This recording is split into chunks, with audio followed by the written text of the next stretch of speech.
Lo que a mi modo de ver queda claro por mi experiencia de tantos años en la Cábala es que la vida del otro lado es una evidencia empírica. Es decir, las almas del otro lado, en otro tiempo y espacio, como decía Moisés Cordovero, el gran cabalista de Safed, las almas del otro lado se comunican con nosotros, tienen información, el pasado y el presente y el futuro se mezclan del otro lado, por lo tanto se puede ver tanto para atrás como para adelante. Nosotros no, porque con la materia estamos en una linealidad del tiempo, pero ahí del otro lado la energía no tiene la linealidad del tiempo que tenemos nosotros, entonces hay otra percepción del tiempo. Seguimos descubriendo ideas de cabalistas del siglo XIII, de la España medieval, que ya anticipan ideas del siglo XXI en inteligencia artificial. Es decir, hay algo muy poderoso a donde llegaron estos místicos. Pero lo que uno ha hecho con su vida, con su alma, con su proyecto, esto es una inversión para la eternidad. Y creo que estamos todos en este camino y cada vez hay más fuerza en este camino. Este es un camino de comprensión donde nos queda claro que la materia es instrumento al servicio del alma.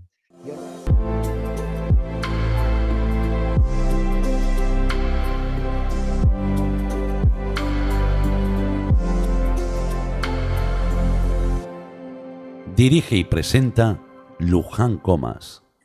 Bienvenidos amigos una vez más a este programa de Somos Alma. Agradeceros siempre, siempre, siempre de corazón todo vuestro afecto, vuestro apoyo, vuestros likes, las suscripciones, porque nos apoyáis para seguir haciendo lo que queremos hacer, ¿no? Que es enseñar de la manera más universal que somos más que un cuerpo físico y que la muerte existe relativamente, existe solo para esa parte física, pero que somos algo más que sigue existiendo. Y hoy tenemos con nosotros, bueno, un lujo, es el doctor Mario Saván. Hola Mario. ¿Qué tal? ¿Cómo estás? Gracias, de verdad que muy bien. Un placer enorme, enorme estar contigo. Para mí un gusto enorme. Bueno, y para mí también. Tenemos una suerte maravillosa porque es una persona muy ocupada y nos da este espacio para que todos podamos aprender, ¿no? Deciros que el doctor Mario Saván es licenciado en Derecho por la Universidad de Buenos Aires, pero en ese afán de aprender y aprender algo que pueda unir la vida en todos sus campos para hacerla más entendible y más, que tenga más sentido, ha hecho nada menos que 6 doctorados. Es doctor en Filosofía por la Universidad Complutense de Madrid, es doctor en Antropología por la Universidad Rovira y Virgili de Tarragona, doctor en Psicología por la Universidad Ramon Llull de Barcelona, doctor en Historia por la Universidad de Lleida, doctor en Teología por la Universidad de Murcia y doctor en Matemática Aplicada por la Universidad de Alicante, además de que ha publicado 24 libros. ¿Qué te lleva a estudiar tanto? Mira, yo nací, ya queda claro, en una familia, no de todos estudiosos, pero sí donde el estudio era una columna vertebral. Es decir, había un sentido de búsqueda muy grande. Yo recuerdo a mi abuelo paterno, que él se sentaba permanentemente con libros a estudiar. Mi padre también fue, no quizás como mi abuelo en el sentido del estudio, pero siempre muy curioso. Mi madre también, es decir, que yo vivía en un ambiente, yo te diría, muy intelectual. Mi madre siempre debatiendo lo que sucedía a nivel de política internacional en los periódicos, con lo cual yo a los 10, 11 años escuchaba de política internacional, de religión con mi abuelo, así que era muy difícil, digamos, no salir lo que ha salido de ese ambiente. Pero claro, lo que me preocupaba realmente es de qué iba a trabajar, porque el gran lema de mi familia era o estudias o trabajas. Y entonces, como yo no quería ir al negocio de mis padres, estudiaba. Pero lo que más me preocupaba a lo largo de mi vida es, luego de estudiar, de qué es lo que va a ser de mi vida, porque en algún momento tendré que trabajar. Y al final, fíjate qué curioso, que trabajo de estudiar, porque finalmente el ¿eh? estudio lo he convertido en mi trabajo. Ahora, es también curioso las etapas de estudio que he tenido, porque he sido muy autodidacta, y tiene etapas, ¿no? Yo era muy racionalista cuando de joven, todos los jóvenes somos un poco racionalistas y extremistas en general, queremos como cambiar el mundo de un día para otro, y me dediqué siempre a la historia y no al pensamiento. Yo empiezo con el pensamiento quizás más tarde, ya te diría cuando ya tenía 30 años. Siempre me interesó mucho la historia, pero llegó un momento que la historia quedó trunca para mí porque eran solamente acontecimientos. Yo quería encontrar qué sentido tenían los acontecimientos y al final terminas en el sentido del universo y de la vida humana. Y ahí es donde me aparece la Kabbalah, ¿no? Es decir, queda claro que cuando entro en la Kabbalah digo, bueno, estoy ante las preguntas nunca respondidas y que quizás no tendremos nunca la respuesta, pero en un camino infinito. Yo creo que es ahí donde yo me siento más a gusto. Todas las demás disciplinas las encuentro en cierto modo limitadas. Todo lo que yo he investigado lo encuentro limitado y que puedo llegar como a cierto límite mental, por lo menos en mi capacidad mental. En cambio, en la mística lo que veo es que los místicos a lo largo de la historia han realizado esfuerzos con el lenguaje para tratar de forzar el lenguaje para entrar en los campos invisibles de la realidad. Yo te diría que hicieron física cuántica antes de que los físicos se dieran cuenta de que existía algo más que la materia. Y creo que los místicos percibieron una realidad que ahora la estamos comprendiendo, muchos siglos después, la estamos comprendiendo y por ese motivo el camino de la mística judía, la Kabbalah, me apasionó y hizo que yo ya no pudiera salir de ahí, que es curioso, ¿no? Porque por una parte no sales de ahí, pero infinitamente sales a todas partes. Es como una paradoja, ¿no? Bueno, hay que decir que tú naciste en Argentina, en Buenos Aires, ¿no? Pero que tu familia emigró allá en la época de la Inquisición en España, porque Bueno, venías de una familia judía sefardí, ¿no? sí, sí, mi familia se fue primero al Imperio Otomano en 1492, cuando los reyes católicos nos invitaron a salir. Y bueno, los que se quedaron aquí sufrieron la Inquisición, pero aquellos antepasados míos que se fueron al Imperio Otomano. Y de hecho mi padre nació en Esmirna, mi padre nació en Turquía. Y en la década del 50 del siglo pasado se trasladaron a Buenos Aires. Quiere decir que yo, tanto por mi madre como por mi padre, desciendo de judíos españoles expulsados. Tengo antepasados en Zaragoza, en Toledo, en Gerona, eh, prácticamente te diría que de toda la geografía española. De hecho, cuando yo llegué a España, dado todo el problema de las autonomías, me di cuenta que era el único español porque era el único que unía a todas las autonomías en mis antepasados. Qué bueno, qué bueno. Em, Dime qué es la cábala o cabalá. Mira, la Cábala es el conocimiento oculto y profundo, podríamos decir, del universo y del alma, basados en una interpretación esotérica de la Torá, en una interpretación esotérica de la Biblia. Yo llego a la conclusión después de muchos años, al principio yo no tenía esta conclusión, pero con el tiempo me doy cuenta de que los místicos lo que hicieron es prácticamente tomar a la Torá como excusa para sus investigaciones. Es decir, hay una parte de realidad en la investigación esotérica de la Biblia y hay luego la interpretación con la cual los místicos construyen lo que están descubriendo. Hay como dos partes en la mística hebrea.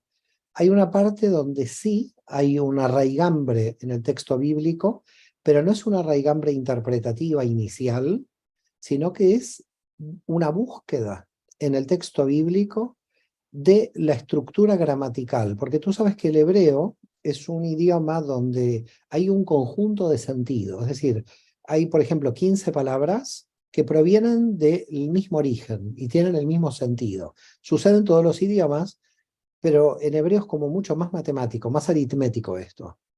Entonces, hay una palabra que si le das vuelta a las letras, y no por juego, sino por una estructura gramatical del propio idioma, tú llegas a comprender el sentido positivo y negativo de esa energía. Es decir, es como que el idioma te explica un tipo de energía y luego, trabajándola gramaticalmente, te das cuenta de que habla tanto de lo positivo y de lo negativo de esa energía. Entonces, claro, el idioma hebreo tiene un componente a nivel filológico, a nivel gramatical, que tiene que ver con, ya te diría prácticamente, la comprensión física del universo. Es decir, a través de la filología llegas a la física. Eso es un tema muy interesante del hebreo. Entonces, ¿qué descubren los cabalistas? Los cabalistas descubren de que en el texto bíblico se esconden secretos reales, no inventados por ellos, secretos en la gramática del posicionamiento de la energía, y a partir de ahí comienza lo que yo digo, toman como excusa ya esas conclusiones reales que sacan del texto bíblico a nivel esotérico y lo llevan a interpretaciones más profundas. Entonces, la Cábala te diría que es un corpus todavía no estudiado por completo. Esto hay que decirlo porque yo creo que la gente creerá que son 2 o 3 libros, son muchos miles de manuscritos en hebreo que aún todavía no hemos podido leer en su totalidad, que yo no conozco a alguien en esta vida física que haya podido leerlos. Pienso que es un trabajo de equipo el que se debe hacer.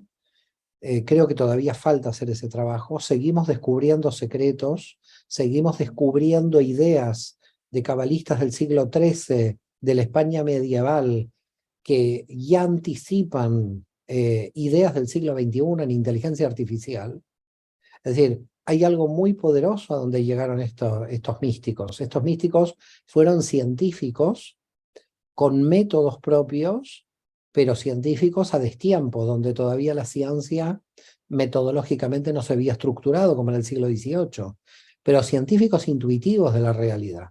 Entonces, estos científicos que escribieron tanto material, nos han legado una cantidad de material tan espectacular que uno estudia y estudia y estudia y llega a un punto donde tiene que saber que en esta vida física le es imposible lograr la comprensión global de todas las fuentes de la Cábala. Es decir, una persona que entra en la Cábala, lo primero que hay que advertirle es que se va a encontrar con un conocimiento del cual no se tiene que sentir impotente por no llegar a la comprensión global, porque seguimos descubriendo manuscritos, seguimos descubriendo interpretaciones y nos damos cuenta de todo lo que nos falta saber. Por lo tanto, realmente yo te diría, cuando a alguien se le denomina cabalista, yo temo que estamos cometiendo un error. Creo que el concepto hebreo tendría que ser Talmid Jajam, que quiere decir aprendiz de sabio, porque realmente la Cábala te sitúa en tu situación de aprendiz real. Es decir, nadie en Cábala se puede sentir maestro, es difícil. Si alguien dice soy maestro de Cábala, a mi modo de ver comete un error. Comete un error porque por más que sepa y enseñe la Cábala, siempre la información te supera a tal nivel que siempre crea una especie de humildad estructural en la persona, no una humildad desde el punto de vista moral, donde tú trabajas la humildad, sino en ese reconocimiento de la infinitud de las fuentes, te encuentras con la humildad frente al infinito. Y los cabalistas te lo marcan, porque indudablemente a los niveles que llegaron, te marcan lo poco que podemos percibir de la realidad. Sí, para mí es alucinante cuando el hombre se cree tan prepotente, cuando es que a más aprendes y a más sabes, más humildad, porque es que no sabemos nada, Sí, podemos sí. entender una partecita, pero Y otra cosa que dices muy importante, pero también en la Biblia está, es el poder de la palabra, porque la creación se hizo a través de la palabra y no somos conscientes del poder de nuestras palabras. Totalmente, totalmente. Nosotros lo Sí. estudiamos esto en la Cábala. Hay una dimensión especial dentro del árbol de la vida, en las 10 dimensiones, que es la dimensión de Od, que es la dimensión del lenguaje como creador de la realidad. Lo que tú te digas a ti mismo, porque al final, fíjate, nosotros ya quizás yendo hacia la psicología y no tanto a la mística, somos sujetos narrados, que nosotros creamos nuestra historia, la interpretación, nuestra biografía no es objetiva, está interpretada permanentemente. Entonces nosotros estamos permanentemente interpretándonos y cada vez que nos interpretamos nos estamos construyendo. Y hay cabalistas franceses a principios de este siglo que llegaron a la conclusión que lo que hace la cábala es una biohermenéutica, en el sentido de que cuando interpretas, automáticamente estás cambiando a nivel celular. Hay un componente celular que te cambia. Los cambios se producen porque los pensamientos perforan la realidad de la energía. Es decir, los pensamientos llaman a la energía cosmogónica a que se inserte dentro de tu realidad. Por lo tanto, cada vez que uno piensa y dice, es decir, cada vez que uno habla, pero además ese lenguaje a través de la escritura o a través del oral está entrando en ti, el alma cuando decodifica, está de alguna manera teniendo un alimento transformador, hace una metamorfosis. Por lo tanto, un aumento de nivel de conciencia es una energía real que entra a través de la palabra, que se manifiesta en tu interior y que vuelve a salir. Es decir, somos un sujeto de revelación a nivel de alma permanente, donde las energías reales que operan en el exterior entran en nosotros, y nosotros la decodificamos cambiando nuestro nivel de percepción. Esto en Cábala se llama el aumento de la vasija. El aumento de la vasija es cuando la energía del exterior ingresa, mi alma la metaboliza, y al metabolizarla, estoy creando mi propia realidad de alma. Es decir, yo con mi pensamiento y con mi lenguaje, estoy de alguna manera, podríamos decir casi informáticamente, creando mi sistema operativo. Es decir, yo a mí mismo, con las energías que capto de la realidad, estoy haciendo crecer al alma. Tengo la intención de hacerla crecer. Entonces hay una voluntad por parte del alma de utilizar el lenguaje para que ese lenguaje perfore la realidad, cree vacíos a partir de las preguntas muchas veces, o a partir del dolor, vacíos de contradicciones, de paradojas, de incomprensiones, donde estos son los puntos claves. Es decir, nuestras preguntas, nuestras contradicciones, nuestras paradojas, y lo que no se puede resolver, es el punto más fuerte que tenemos. Es decir, lamentablemente la gente siente la realidad exactamente inversa. Cuando tiene una paradoja, una contradicción, es como que se rompe la cabeza para intentar resolverla, y desde el punto de vista de la mística, lo que hacemos es quedarnos abiertos a esa contradicción, mirar esa contradicción, auscultar esa contradicción, meternos ahí, no con el sentido de resolverla, sino con el sentido de que deje abierto ese vacío por el que va a entrar información. Cada contradicción, cada paradoja, cada golpe del mal, cada obstáculo, cada pregunta, es una invocación a que el vacío me conecte con la realidad de la energía del universo.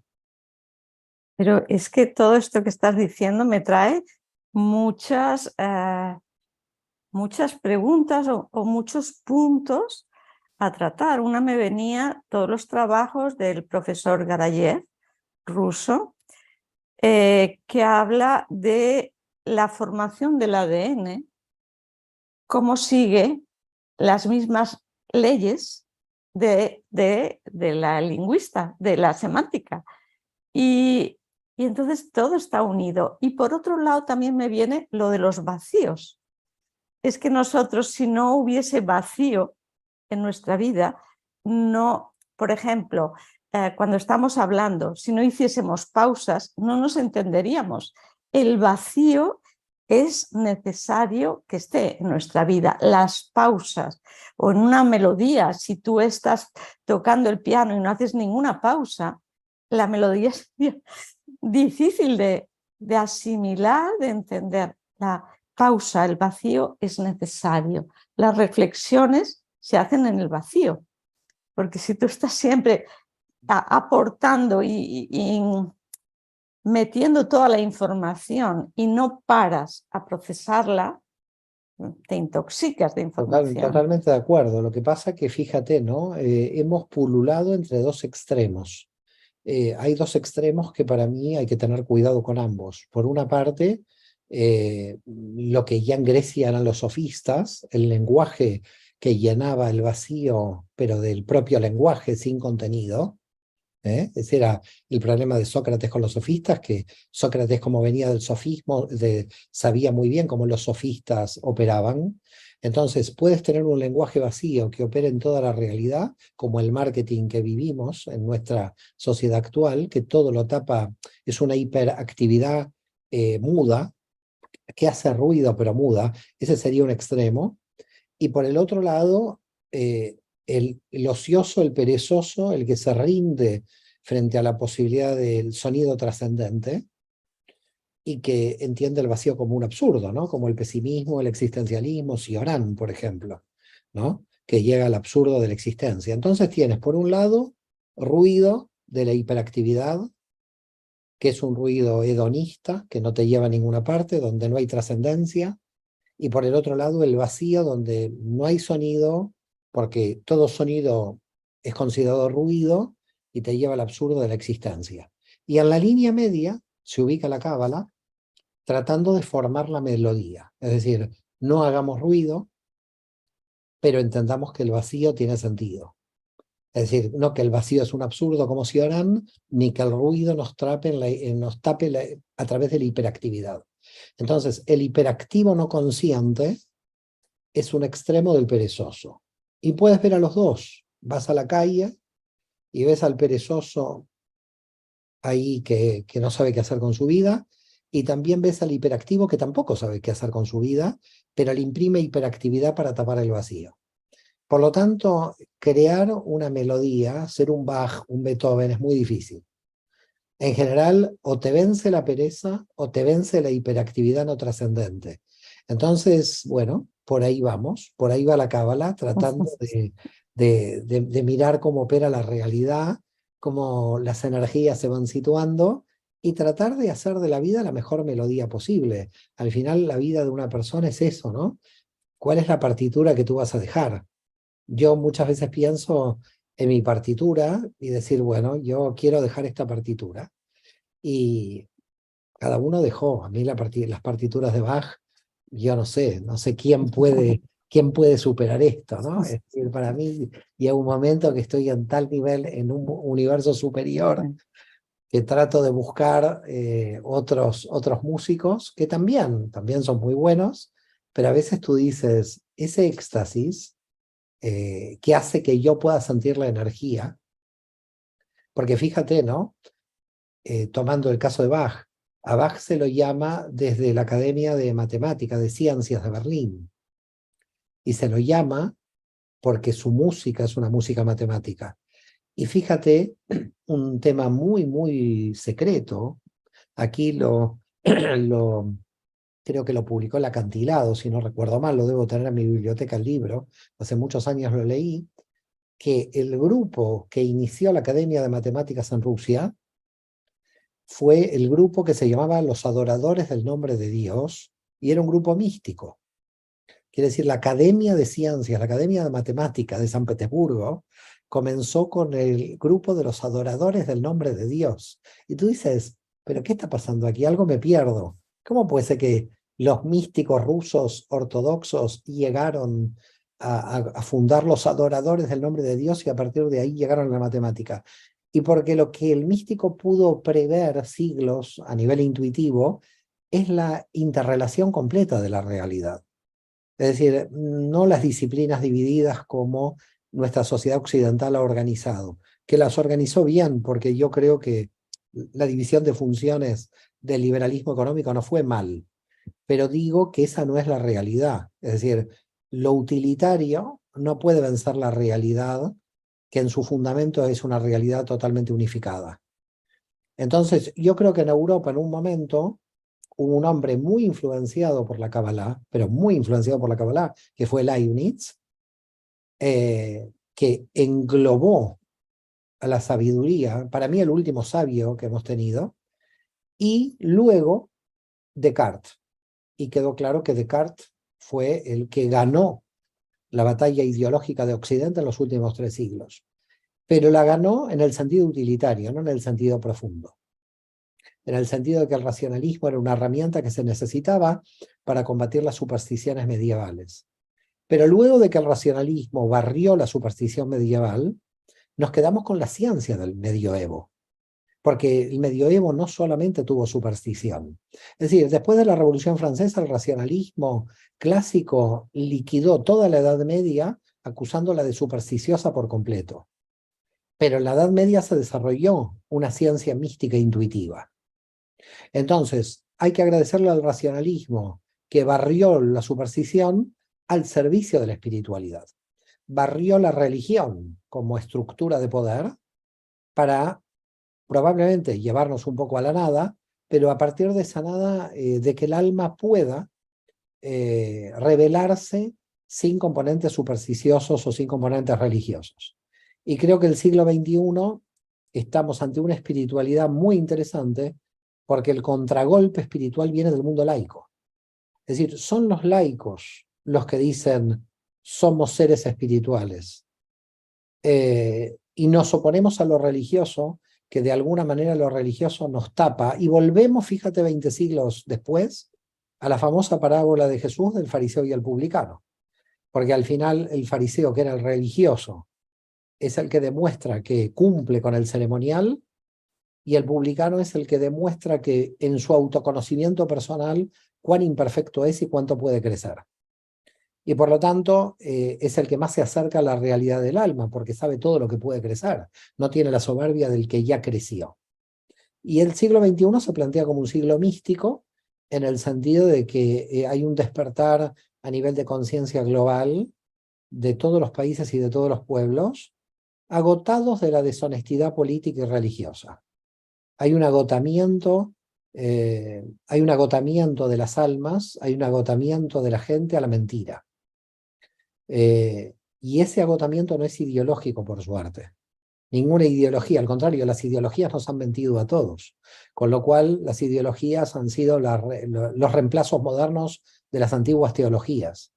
Entonces, en este momento, el alma que ha despertado sospecha de todo el entramado de poder. Y creo que estamos ante una situación muy interesante. Muy interesante.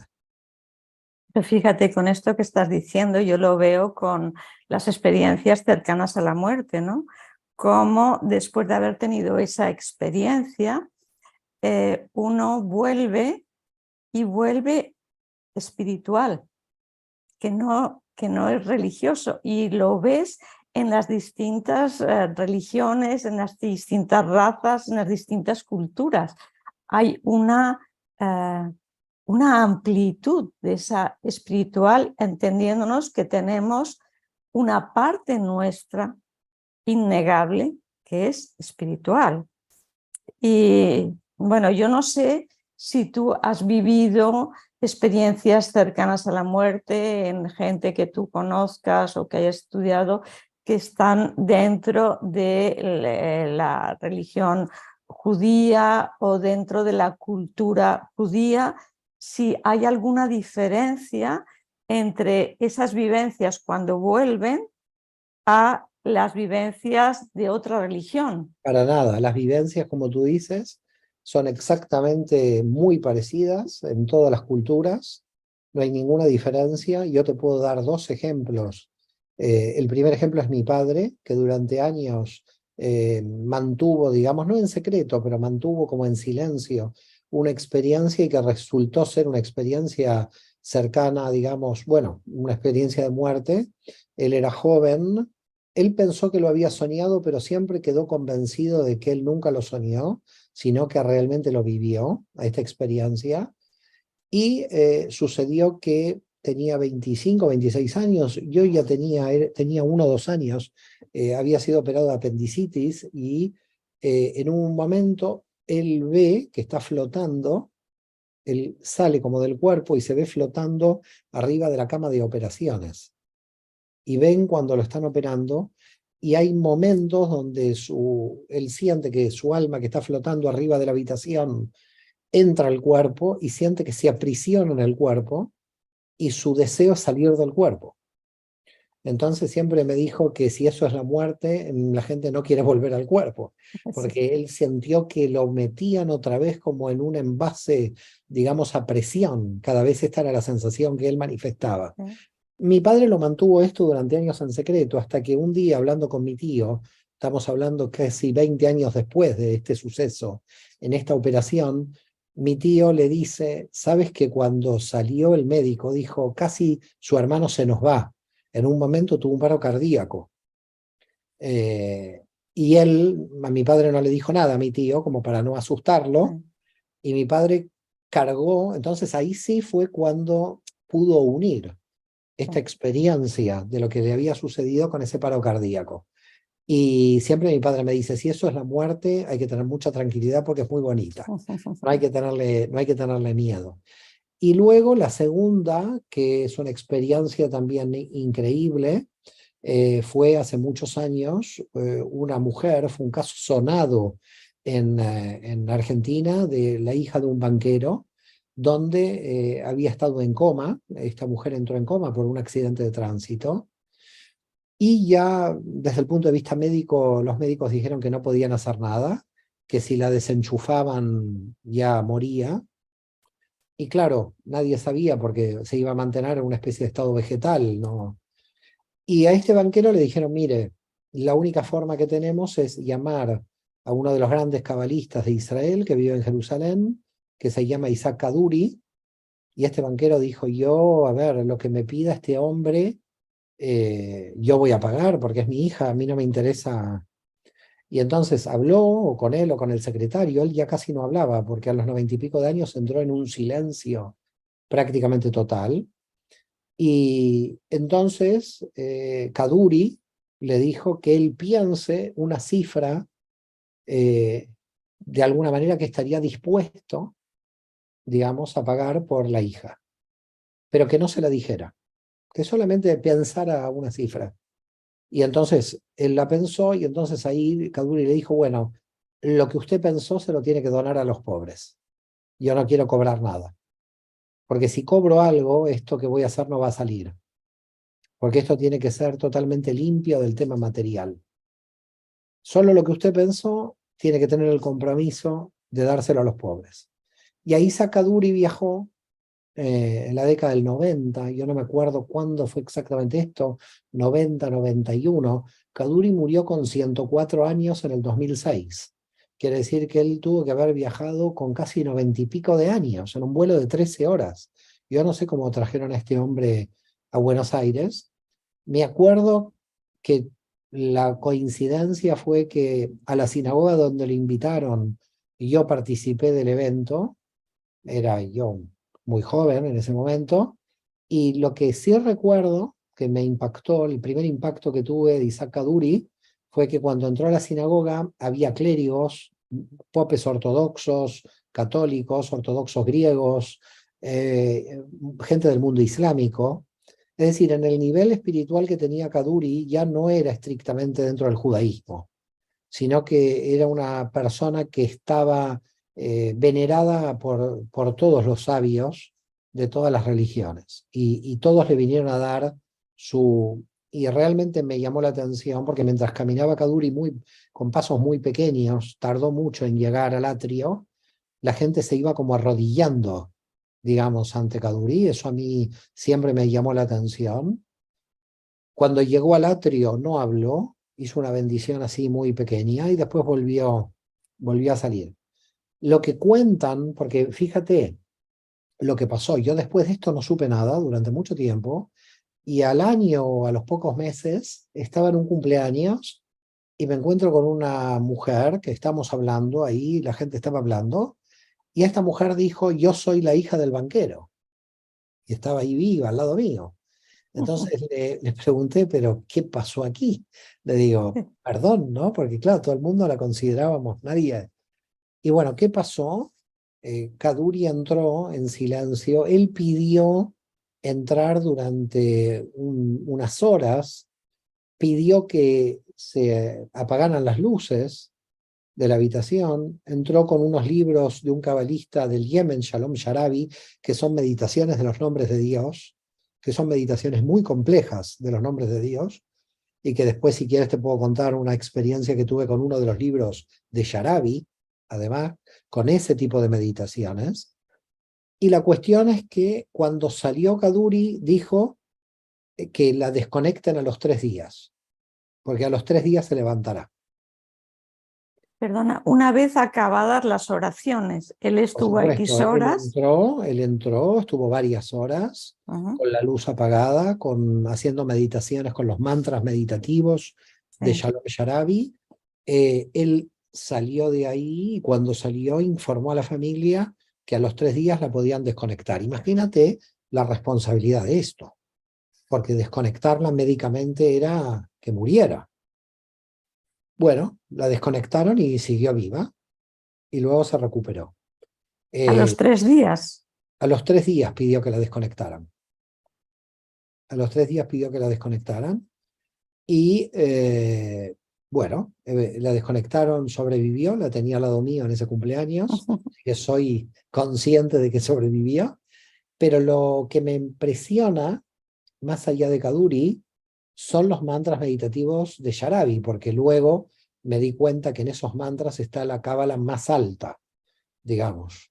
Es decir, los mantras meditativos con los nombres de Dios, yo los puedo considerar el nivel más elevado de intromisión del alma en las energías del cosmos. Es decir, si esos mantras con el tipo de lenguaje perforan la realidad, tienen que tener una perforación de la realidad mucho más brutal que lo que nosotros podemos suponer.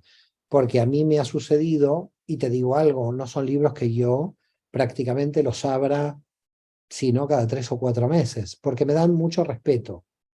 Es decir, puedo estar haciendo muchísimo, puedo estar estudiando muchos libros, pero esos libros prácticamente no los abro, los investigo poco, porque cuando yo intenté investigarlos, me di cuenta de que se abrían portales de información con experiencias muy fuertes y que lo mejor es bloquearlas, porque llega un momento que no se puede vivir tampoco con una experiencia permanente del otro lado, si no es imposible vivir en la realidad de la materia. Pero sí te puedo asegurar, por mi experiencia personal, de poder haber visto almas, haber oído cuestiones del futuro y toda mi experiencia personal. Con lo cual yo te diría que no es una creencia, esto es una experiencia. Una creencia es creer en algo, bueno, que la gente puede creer en Buda, puede creer en lo que quiera, pero de lo que estamos hablando en la Cábala es experiencia, no creencia. No creo que alguien me pueda hablar. Y yo he oído que alguien me habló, he oído una información, he transmitido la información a la familia y esa información se correspondía con un evento futuro. Entonces, esto es una realidad. Científicamente, seguramente en algún momento se podrá demostrar de que esto, cómo opera. Pero lo curioso es que tantos siglos atrás, los cabalistas pudieron intuitivamente ver la operatoria de esto que nosotros estamos como investigando científicamente cuáles serían las pruebas por las cuales se da esto. Lo que a mi modo de ver queda claro por mi experiencia de tantos años en la Cábala, es que la vida del otro lado es una evidencia empírica. Es decir, las almas del otro lado, en otro tiempo y espacio, como decía Moisés Cordovero, el gran cabalista de Safed, las almas del otro lado se comunican con nosotros, tienen información, el pasado y el presente y el futuro se mezclan del otro lado, por lo tanto se puede ver tanto para atrás como para adelante. Nosotros no, porque con la materia estamos en una linealidad del tiempo, pero ahí del otro lado la energía no tiene la linealidad del tiempo que tenemos nosotros, entonces hay otra percepción del tiempo. Y por lo tanto, vuelvo a reiterarte, no es un tema de creencias, es un tema de experiencia. Yo creo que eso es muy importante porque le hemos dado mucho a la mente y llegamos a una serie de creencias. Pero es tan distinto una creencia de una experiencia. Entonces, la gente que tiene una ECM es una experiencia tan impresionante que luego tu mente racional intenta ubicarlo. Y entonces intenta buscar palabras y no existen, e intenta de alguna manera poderlo explicar, pero es que no se puede, es totalmente vivencial. Pero esas experiencias que son increíbles, hay gente que en lugar de buscarlo a través de la meditación, la mística, la palabra sagrada, buscan experimentarlo a través de psicodélicos o a través de otros métodos. ¿Qué dirías tú sobre esto? ¿Qué experiencia tienes? ¿O qué es lo que piensas de llegar a esa realidad a través de otros medios que no sean la experiencia personal a través de nada, de ti mismo, ¿no? Mira, cada alma tiene su camino. Es decir, que yo he tenido alumnos que han probado la ayahuasca, han probado el bufo alvarius. El único problema que yo le veo, yo no he probado estas sustancias. En la Cábala hay una tradición que se llama el pan de la vergüenza. El pan de la vergüenza es lo que no has alcanzado por mérito, lo que no has alcanzado por esfuerzo, y que lo puedes alcanzar de una manera mucho más rápida. Es como un atajo, en cierto modo. Los atajos no están mal si después uno no vuelve al camino y entiende ese atajo, cómo le sirve y cómo está integrado. Yo he tenido alumnos que han probado estas sustancias y han tenido una expansión increíble de su nivel de conciencia y les ha hecho muy bien. Y hay alumnos que no pudieron volver, es decir, que se despersonalizaron y que de hecho tuvieron muchas dificultades nuevamente para insertarse en la cuestión material. Entonces, a ver, ¿de qué depende? Yo creo que mi camino, el camino de mi alma, es un camino donde yo prefiero el trabajo hormiga de todos los días, donde encuentro los pequeños éxtasis en lo cotidiano y no necesitar de un químico que me lleve rápidamente a una sensación que luego tengo temor de no integrar.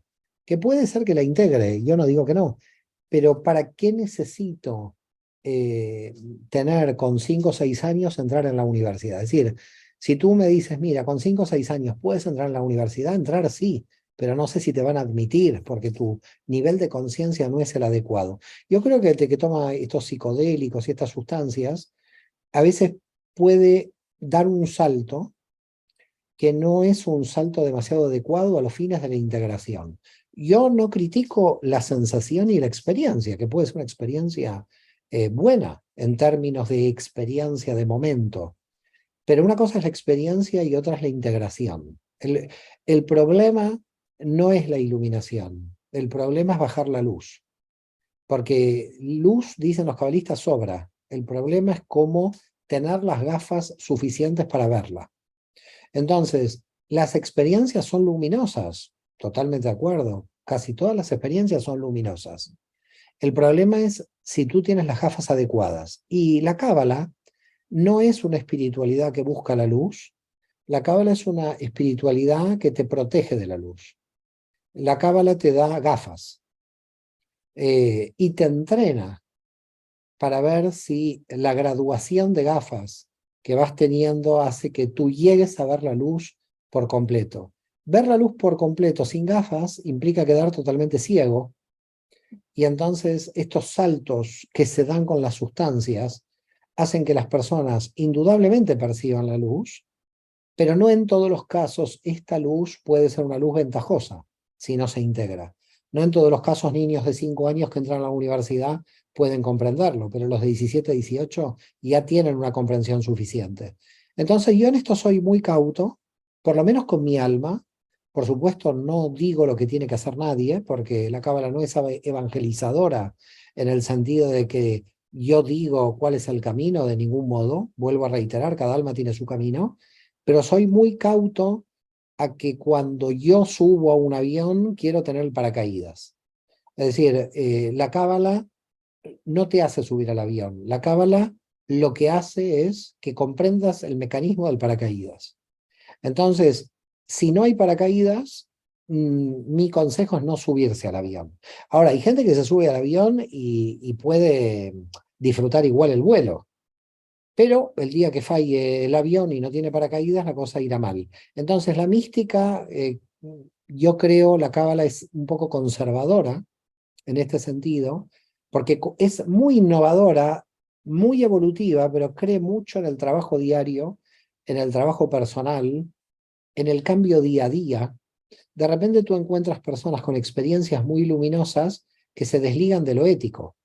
Es decir, no hacen un trabajo de refinamiento del alma, alcanzan la iluminación y a mi modo de ver, lo que se puede filtrar ahí es un ego que utilice las experiencias de la luz para el ego. Entonces hay que tener cuidado con el ego espiritual que se puede filtrar a partir de una serie de medallas que el ego se quiere poner con la cuestión de la iluminación. Entonces, claro, hay como una especie de competencia de iluminados en el mercado, donde mientras más fenómenos luminosos tienen, parece que están más avanzados. Y luego, éticamente, tengo mis dudas si hay un refinamiento del alma.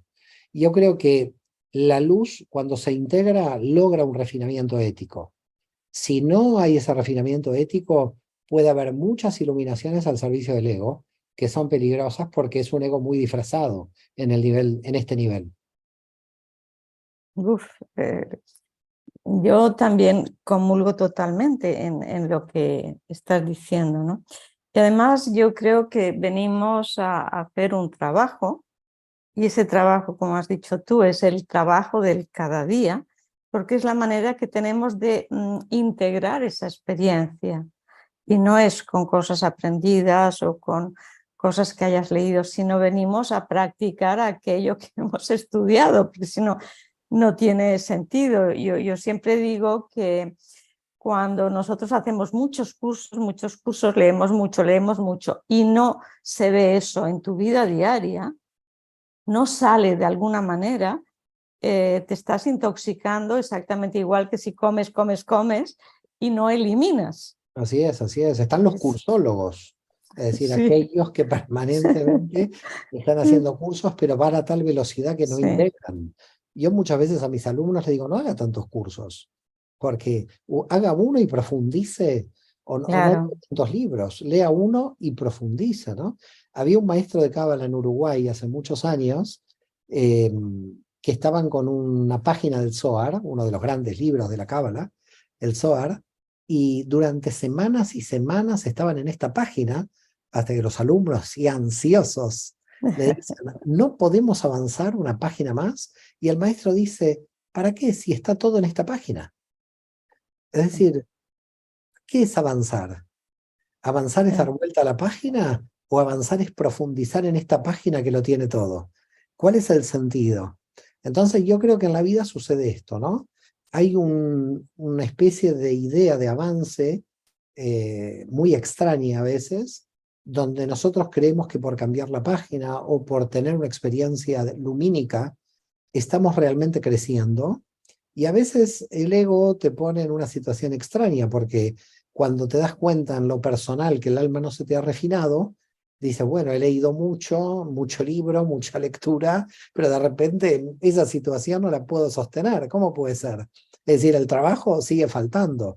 Entonces, yo creo que es importante hacer el trabajo, que es un trabajo interior, que nadie lo puede evaluar desde el exterior, pero que uno, si es honesto, lo evalúa. Uno dice, mira, esto es lo que hay. Es decir, también uno tiene que tener misericordia de la imperfección humana, ¿no? Es decir, tampoco ponernos rígidos en ponernos un listón tan alto. Creo que somos imperfectos y esto es lo que yo llamo la gloria de la imperfección, lo que nos permite seguir creciendo. Entonces tampoco tener tanta falta de compasión con uno mismo. Pero con el ego sí, para mí hay que tenerlo en cuenta, hay que mirarlo con detenimiento, hay que saber cómo utilizar el ego en vez de que el ego nos utilice a nosotros. ahí tenemos que tener mucha inteligencia porque el ego opera muy inteligentemente y porque el ego da sensaciones de éxito instantáneo. Por ahí se mueve el ego. En cambio, la espiritualidad son conquistas de largo plazo. Es decir, la espiritualidad siempre es de largo plazo, no son resultados instantáneos. El ego trabaja sobre la ilusión de lo instantáneo, de ese éxito instantáneo. En cambio, cuando el alma opera, siempre es de largo plazo. El alma opera, yo te diría, en la eternidad. El ego opera en una situación de resultados de corto. ¿Qué pasará la próxima semana? ¿Qué pasará el próximo mes? El ego sirve para ayudarme a la organización, pero no me tiene que tomar toda la estructura, porque es que si me toma toda la estructura puede ser peligroso. Puedo terminar de alguna manera no intencionalmente contra lo propio que creo que predico. Es decir, puede haber ahí una disonancia cognitiva entre lo que yo creo que tiene que ser y lo que es. Entonces, yo creo que el ego es importante, nos motiva, siempre es un factor de motivación, la automotivación es muy importante, pero la automotivación no tiene que estar enraizada en el resultado de corto plazo. La automotivación tiene que estar enraizado en el éxtasis de la eternidad. Creo que es ahí donde la espiritualidad se mueve. Hemos hablado de ese caso de, entre comillas, resurrección. Al menos fue una vuelta a la vida cuando no tenía ningún motivo para volver, tenía un diagnóstico y a través de la meditación y de la palabra y bueno, quién lo hizo, porque la persona que lo hizo estaba en contacto, era parte del universo y de la fuerza creadora del universo, ¿no? Entonces tú ya crees que no existe la muerte. No existe la muerte, indudablemente. Lo que nosotros llamamos vida es un intervalo de energía en la materia, pero que la energía entra y sale de la materia. Es decir, la energía entra y sale de la materia. Cuando la energía entra en la materia lo llamamos vida, cuando la energía sale de la materia lo llamamos muerte, pero es la misma energía que va marcando una especie de ondulación entre la materia y el otro lado. Y eso es lo que habitualmente llamamos reencarnación. Pero es una energía que entra y sale, entra y sale. En el momento, por ejemplo, que yo tengo una idea, es una energía que ha entrado. Es decir, la prueba de nuestra energía dentro del cuerpo es la misma prueba de nuestras propias ideas. Cuando una idea del cosmos entra en mí y ya se hizo carne en mí, indudablemente algo se ha enraizado que se tendrá que desenraizar. Es decir, la materia de alguna manera son estados transitorios de la energía. Pero lo que existe en forma permanente es la energía. Lo que pasa es que la materia también tiene su función, porque es la revelación de esa energía. Entonces, si entendemos que el cuerpo y toda la materia que nos rodea es un instrumento al servicio de algo que siempre es más profundo y que siempre se encuentra más oculto, entonces ahí vamos a vivir mejor. Lamentablemente la gente, ¿por qué vive mal? Y vive porque no tiene esta dimensión, porque no puede captar, es decir, entiende la materia como un fin en sí mismo y no como instrumento. Cuando tú entiendes a tu cuerpo y la materia que te rodea como un fin en sí mismo, la vida es desesperante porque queda claro que cuando existe la muerte termina todo. Y cuando viene la muerte no termina todo. Todo continúa. Eres una energía más dentro del universo que entra y sale. Entonces, realmente, visto de lo cosmogónico, queda claro que la muerte no existe. La muerte existe para la personalidad del yo. El yo es el que le tiene miedo a la muerte. Porque nosotros hemos creado la idea del yo. Pero la idea del yo es una idea de una distorsión absoluta de la realidad. No existe el yo, existe un componente cósmico dentro de mí. Es decir, yo soy una percepción del cosmos de sí mismo. Por lo tanto, el cosmos entra en mí para ser espejo y verse a sí mismo. Por ese motivo, los grandes cabalistas dijeron que todo el universo es un espejo de Dios mirándose a sí mismo. Ese es el final de esta historia. Entonces, cuando tenemos esa conciencia tan arraigada de individualidad, tan arraigada del yo, eso nos hace sufrir la cuestión de la muerte, porque realmente ese yo va a morir.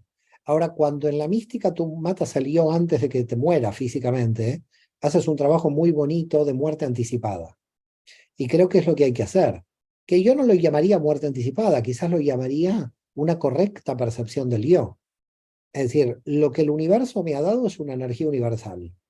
Yo me la he apropiado dentro del yo. Pero si el yo no existe para apropiársela, es una energía donde no hay estructura del yo, es una energía cósmica. Si me convenzo que soy una energía cósmica, que no está delimitada por la estructura de la identidad, esa energía cósmica pertenece al cosmos y por lo tanto, claro, muere mi identidad porque la he creado. Pero si la difumino, hago bitul, como se dice en hebreo, la aniquilo frente a la realidad del cosmos, la muerte no existe. ¿Qué crees que ocurre después de la muerte de esa identidad y de ese cuerpo físico? Porque en las ECMs uno continúa manteniendo una identidad, sabe quién es y reconoce a las personas con las que ha convivido y todo eso. ¿Cómo se explica eso? Porque la Neshama, lo que nosotros en hebreo llamamos el alma, tiene una identidad subjetiva independientemente de mi identidad subjetiva espaciotemporal. Es decir, cuando tu alma muere ya no tiene tu nombre, de alguna manera, se puede sentir identificada porque fue tu última encarnación, pero es el cúmulo de identidades pasadas. Es decir, no es solamente tu identidad subjetiva actual. Uno tiene muchas identidades que las que constituyen la identidad. Por lo tanto, del otro lado se mantiene la identidad subjetiva, pero no, por supuesto, uno recuerda la última identidad que ha tenido, pero uno tiene el cúmulo de todas las identidades anteriores. Entonces, ¿hay una identidad subjetiva? Sí, pero no es la mía. Esta es una más de todas las que han acumulado el aprendizaje. Entonces, la naturaleza del otro lado es subjetiva, sí, no nos unimos al todo, se cambia el tiempo y el espacio, se mantiene la subjetividad, hasta que nuevamente volvamos a entrar en la materia y ahí nuevamente volvemos a tener otra identidad, llamémosle espaciotemporal. En hebreo se denomina ruach. Entonces, las identidades transitorias de nuestras vidas están enmarcadas en una identidad subjetiva que las engloba, que sería nuestra identidad real. Y nuestra identidad real sabe lo que viene a hacer, sabe cuál es su trabajo, y utiliza las identidades transitorias para sus fines. Lo que pasa que a veces que la cosa no es tan simple, el trabajo es más difícil, porque las identidades subjetivas espaciotemporales, las que vivimos en esta realidad, pueden ser tan fuertes que niegan la naturaleza del alma que han reencarnado. Y es lo que nosotros en Cábala llamamos el dolor. Para nosotros el dolor es cuando el alma del otro lado que encarna no se puede manifestar ampliamente como debe, totalmente condicionado por la identidad subjetiva del condicionamiento social, ¿no? Entonces, todos los dolores son situaciones donde el alma de raíz, para llamarla de alguna manera, en hebreo la llamamos Neshama, está comunicando su esencia, su naturaleza, su información, que muchas veces nuestra mente bloquea.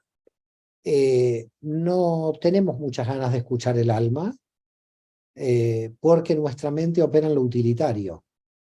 Y a veces el alma nos trae una información que de utilitaria no tiene nada, sino que a veces se confronta con la sociedad, o se confronta con la familia, o se confronta con tu propia identidad.